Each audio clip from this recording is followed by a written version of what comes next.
Ok, pessoal, continuando aqui o estudo sobre supremo e ínfimo, né? Parte 2, a gente vai falar sobre o axioma do supremo, tá? Então vamos a ele sem mais demora. O que trata o axioma do supremo, também conhecido como completude, né? Todo conjunto de números reais não vazio ilimitado superiormente, né, ele admite ou possui supremo. Em outras palavras, né, para todo subconjunto X real, esse subconjunto ele é diferente do vazio e limitado superiormente, ou seja, existe um B, né, tal que esse B é o supremo de X.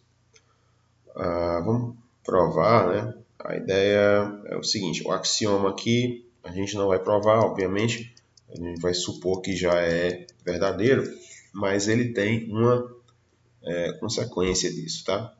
O que é que diz a consequência aqui?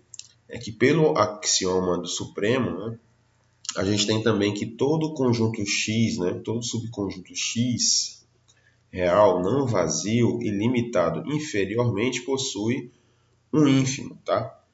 Aí vamos provar esse. Vou colocar aqui. Prova desse daqui é o seguinte. Vou pegar aqui então considerar y, tá? Como sendo o conjunto menos x, ou seja, seria o conjunto formado pelos simétricos, né? Seria menos x, onde x pertence ao x, tá? Então, como esse conjunto y é formado pelos simétricos, né? Então, esse conjunto y ele já é diferente do vazio, certo? Aí é o seguinte, como x, né? Como x, esse conjunto x, ele é limitado inferiormente,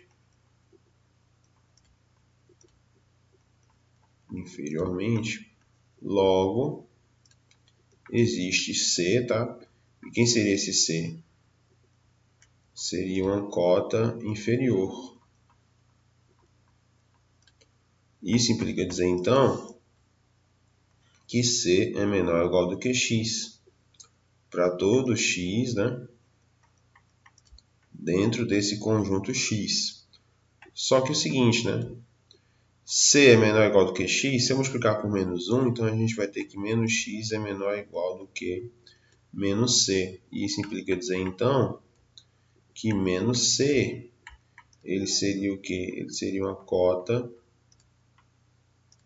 superior de Y, né? Só corrigir aqui. Esse menos C seria uma cota superior de Y. E quem é Y? Menos X. Dessa forma,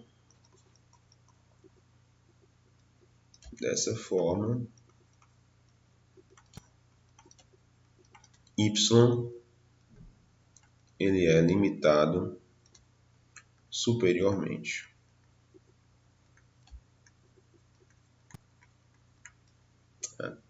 Aí é o seguinte, nesse caso aqui, né, a gente tem que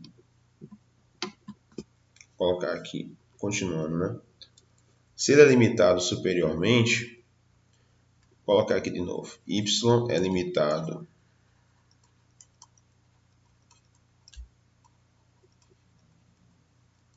superiormente e ele é diferente do vazio, certo? Então, pelo axioma da completude, existe B, que seria o supremo do Y. Ou seja, isso quer dizer que menos x é menor ou igual do que B. E para todo epsilon positivo, né, a gente tem então que menos x ele pertence, né, a y, tal que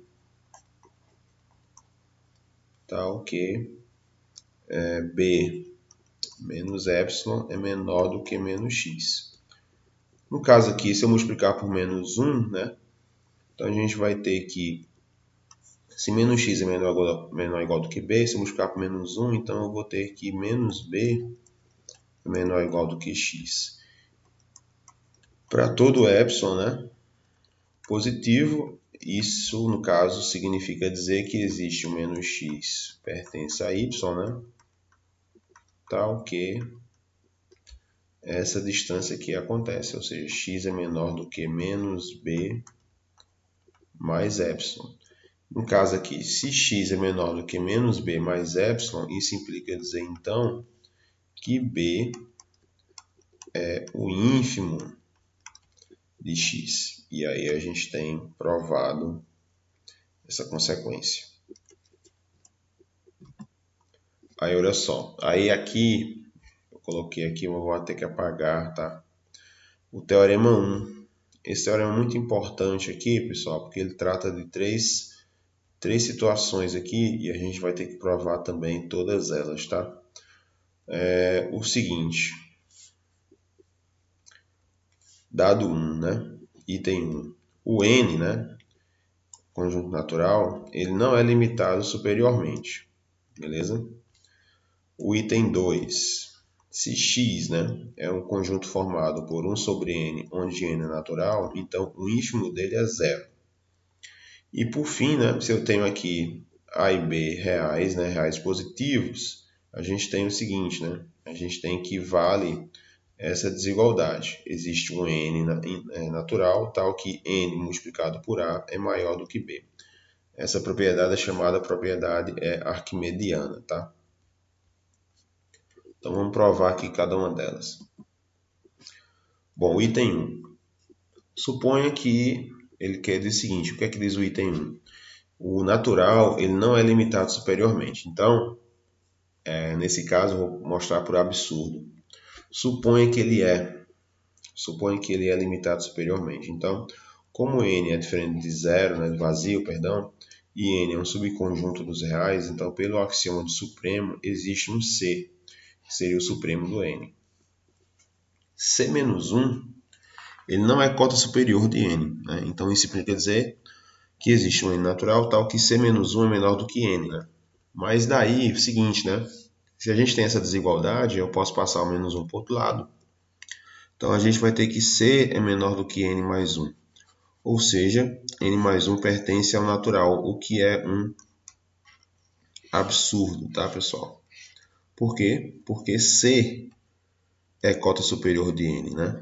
Ou seja, entre os maiores ele é o menor, tá? E isso não poderia acontecer. Então, logo n, ele não é limitado superiormente. Item 2. Se o x, né, esse conjunto aqui, 1 sobre n com n natural, então o ínfimo dele é zero. Então, a gente vai fazer o seguinte, né? Para todo n natural, a gente tem que 1 sobre n, né, é maior ou igual do que zero. Isso significa dizer que zero é a cota inferior de x, tá? Seja C positivo, a gente vai mostrar então que C ele não é cota inferior de x.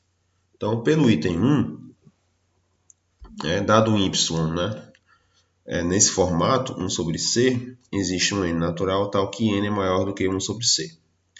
Nesse caso, né, 1 sobre n menor do que c e 1 sobre n pertencente a x, implica dizer então que c não é cota inferior de x. Logo, se ele não é cota inferior de x, quem seria essa cota? Seria o zero.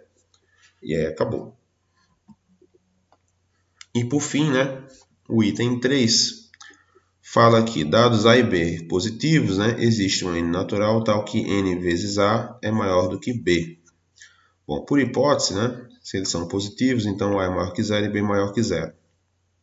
Então, a divisão, né, A sobre B também é maior do que zero, onde A sobre B não é cota inferior de x. Pelo item 2, existe um n natural tal que A sobre B é maior do que 1 sobre n, beleza?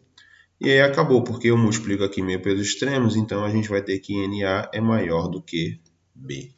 Finalizando, então, a demonstração do teorema, tá, pessoal? Terminamos por hoje.